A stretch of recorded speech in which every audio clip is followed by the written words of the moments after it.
Hello students, today I will explain chapter number 1 of the book First Flight, A Letter to God, that was written by G.L. Fuentes. So in this chapter I will tell you dear students, मैं आपको बताऊंगी कि lesson shows 3 things. इस chapter में 3 बातें दिखाई गई हैं. पहला इसमें है कि लेंचो का firm faith in God. Lencho को बहुत ज़्यादा भरोसा है भगवान में. और सेकंड अगर हम देखें, it shows the utter innocence of the farmer. Farmer को इनोसेंस दिखाया गया है. और थर्डली अगर इसमें देखें, lesson gives a message. Lesson हमें एक मैसेज देता है that sometimes even your generosity, कि कभी कभी आपकी उदारता इज नॉट रिकॉग्नाइज्ड, वो पहचानी नहीं जाती है. जैसे कि लेंचो इसमें बाय जो मिसअंडरस्टैंडिंग हो जाती है और वो सभी एम्प्लॉयज को बंच ऑफ क्रूक्स कह देता है.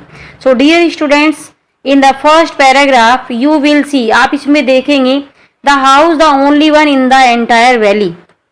पूरी एक अकेली घाटी में केवल लेंचो का ही घर वहाँ पे था. और वहाँ से उस हाइट से वो अपने खेतों में जो फसल खड़ी हुई है उसको देख सकता था, क्योंकि वहाँ पे ज़्यादा फूल आए हुए हैं और उनको देख के उसे लग रहा है कि इस बार फसल बहुत अच्छी होने वाली है.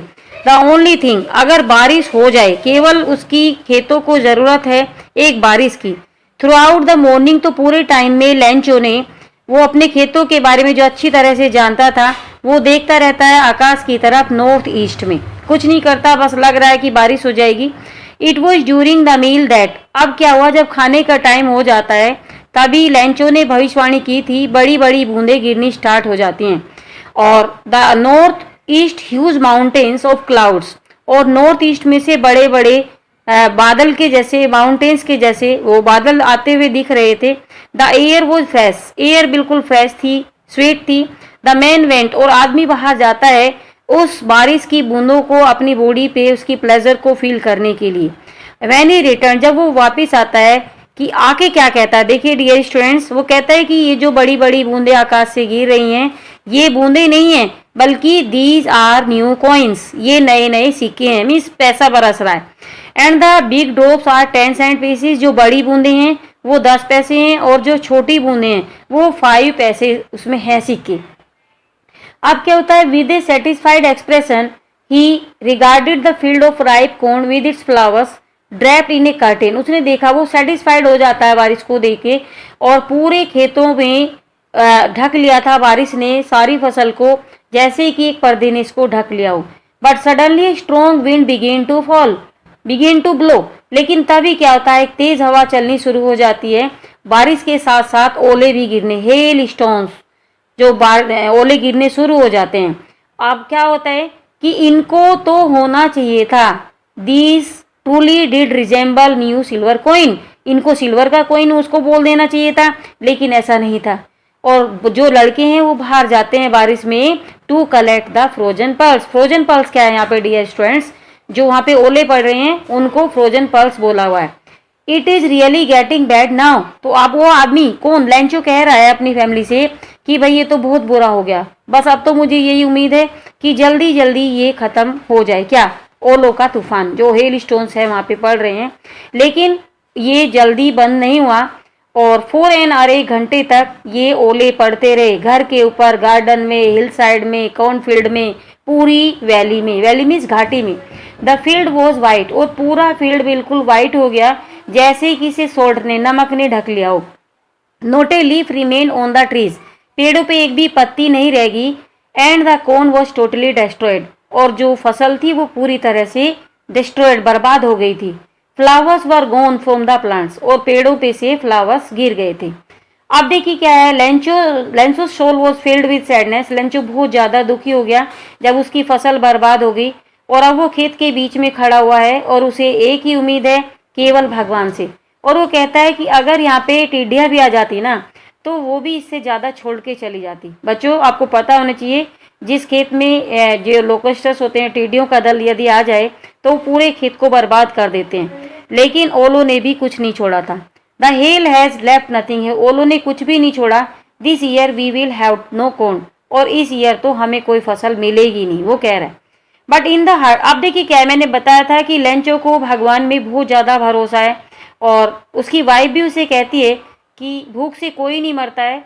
और अब वो क्या करता है, there was a single hope, उसे एक ही उम्मीद थी, हेल्प फ्रॉम गॉड, कि भगवान मेरी हेल्प करेंगे। और वो बहुत ज़्यादा अपसेट नहीं हो रहा है, यद्यपि पूरी तरह से टोटल लॉस उसका हो गया है। Remember no one dies of hunger, वो कहता है हाँ भूख से कोई मरता नहीं है। अब क्या होता है, ऑल थ्रू द नाइट, पूरी रात को लेंचो ने सोचा, एक ही उम्मीद, वो क्या, भगवान से उम्मीद थी और भगवान की आंखें देख रही थी कि क्या उसका लॉस हो गया है। Lencho was an ox of a man, अब देखिए क्या है, वो बिल्कुल हार्ड वर्किंग फार्मर है और वो खेतों में काम करता है एनिमल्स की तरह, और वो लिखना पढ़ना भी जानता है। तो अगले संडे को डे ब्रेक में क्या होता है, वो लेटर लिखने बैठ जाता है और उसको वो स्वामी लेके जाएगा, कहाँ पे, मेल बॉक्स में डालेगा इसको। और ये भगवान के नाम एक लेटर से कुछ भी कम नहीं था। उसने वो लेटर उसमें लिखा और देखो क्या लिखा है उसने भगवान को, कि हे भगवान, if you don't help me, यदि आपने मेरी सहायता नहीं की तो मेरी फैमिली और मैं इस साल भूखे मर जाएंगे और हमें अपनी फसल को दोबारा से बोने के लिए 100 कॉइन्स, 100 सिक्कों की ज़रूरत है, ताकि हम जिंदा रह सकें अगली फसल आने तक और अपनी फसल को बो सकें, क्योंकि ओलों के तूफान ने कुछ भी नहीं छोड़ा। और ये उसने लिखा, उस पर टिकट वहाँ पे लगा, स्टैम्प वहाँ पे लगा दी और खुद जाता है पोस्ट ऑफिस में। ही प्लेस्ड स्टैम्प लगाने के बाद उसने उस लेटर को मेल बॉक्स में डाल दिया। Then one of the employees, अब देखिए क्या होता है, जो वहाँ पे एम्प्लॉयज़ थे जो वर्क कर रहे हैं, उनमें पोस्टमैन वो खड़ा हुआ सब कुछ देख रहा था और वो उस बॉक्स के पास में जाता है, उसने वो लेटर निकाला and the postman showed the letter, जो भगवान के नाम लिखा हुआ था लेटर, वो पोस्टमैन ने पोस्ट मास्टर को दिखाया। अब देखिए पोस्ट मास्टर एक मोटा सा एमेबल हंसमुख आदमी है और वो भी तेजी से हंस पड़ता है, और लेकिन अचानक वो सीरियस हो जाता है और उसने उस लेटर को अपनी डेस्क पे रख के बोला, व्हाट ए फेथ, क्या भरोसा है भगवान में।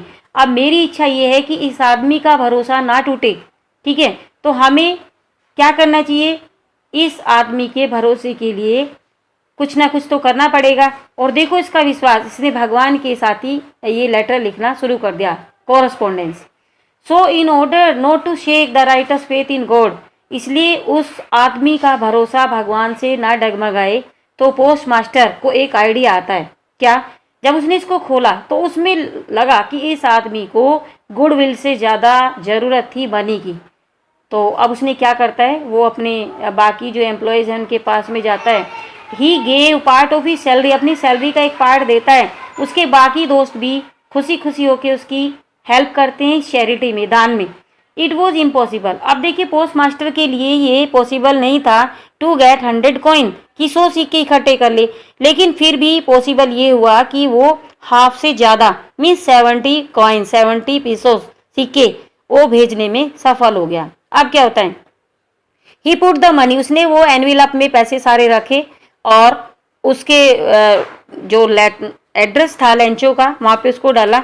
अगले संडे को अब देखिए जैसे क्या हुआ, लेंचो वहाँ पे आ जाता है और लेंचो ने वो लेटर लिया, पोस्टमैन ने उसको खुद ही वो लेटर अपने हाथों से दिया और पोस्ट मास्टर वो बिल्कुल कंटेंटेड था, मीन्स संतुष्ट हो रहा था, सेटिस्फाइड था। क्यों, क्योंकि उसने एक अच्छा काम किया था, किसी की हेल्प की थी उसने। लेंचो को जरा भी सरप्राइज नहीं हुआ वो, क्यों, क्योंकि उसे तो लग रहा था कि डेफिनेटली भगवान मेरी सहायता करेंगे। लेकिन क्या हुआ, जब उसने वो मनी को काउंट करना स्टार्ट किया तो उसने देखा कि मनी 100 पीस, 100 कॉइन्स उसमें नहीं थे। कितने थे, 70 मैंने आपको बताया। तो उसे गुस्सा आ जाता है, क्यों, क्योंकि उसे नहीं लग रहा था कि भगवान इतनी बड़ी मिस्टेक कर सकते हैं। अब देखिए क्या करता है, फौरन लेंचो जाता है विंडो के पास में, पेपर और इंक लेता है, पब्लिक राइटिंग टेबल पे लेटर लिखने बैठ जाता है और लेटर लिख के एनवेलप के अंदर रख देता है, फिर उस पर स्टैंप लगाता है और देखिए क्या लिखता है, hey god of the money that I ask for, जो मनी मैंने तुमसे मांगा था, ओनली 70 पीसों रिच मी, केवल मेरे पास 70 पैसे आए हैं। सेंड मी द रेस्ट, बाकी बचे हुए भेज दो। Since I need it very much, क्योंकि मुझे बहुत ज़्यादा ज़रूरत है। बट डोंट सेंड इट, बच्चों अब ध्यान से देखना, don't send it to me through the mail box, मुझे मेल बॉक्स से मत भेजना। Because the post office employees, क्योंकि जो पोस्ट ऑफिस एम्प्लॉयज़ हैं are a bunch of crooks, ये सब बेईमान हैं। और नीचे साइन कर देता है लेंचो। तो आपको इसमें देखना चाहिए कि कितना बड़ा उसका भरोसा है, भगवान से दोबारा से वो हेल्प ले रहा है. Dear students, now I will tell you some important questions. Number one question is, where was Lancho's house situated? Next, why were the raindrops like new coins for Lancho? Then, why did Lancho's happiness change into deep concern? And last question, what was the address written and how was the letter sent to God? So dear students, if you like my video, please like, share, subscribe and comment also.